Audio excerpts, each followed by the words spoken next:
Well, we are certainly back in mid-season form, aren't we? So much time spent last week complaining about how the 3 stars are selected in some OHL markets. You know, I promised myself at the beginning of this season that I would not get involved in such trivial matters anymore. And there I was last week, sucked right in like Michael Corleone. Every time I try to get out, they suck me back in. Listen, you do the 3 stars the way you want to do the 3 stars in your market, okay? Whatever works for you.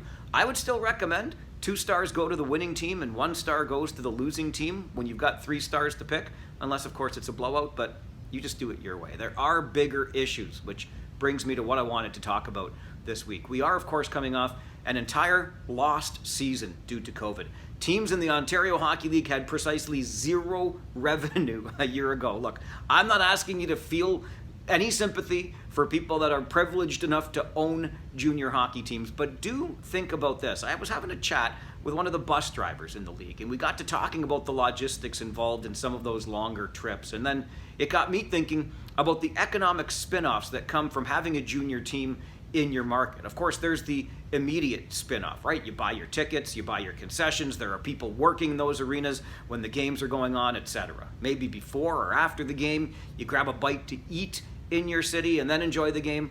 But then think about the teams that are doing the traveling, especially those longer trips.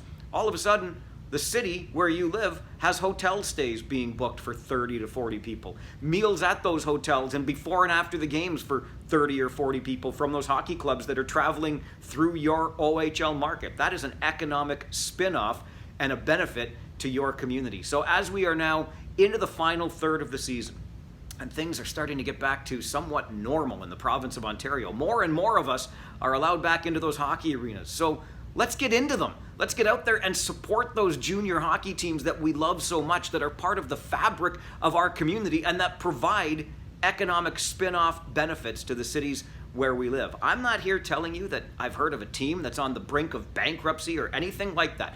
Things seem to be chugging along just fine, but why wait until the last minute? Why wait until we are talking about the brink of bankruptcy? Let's get out there and support our teams now, because could you imagine your city without your junior hockey team?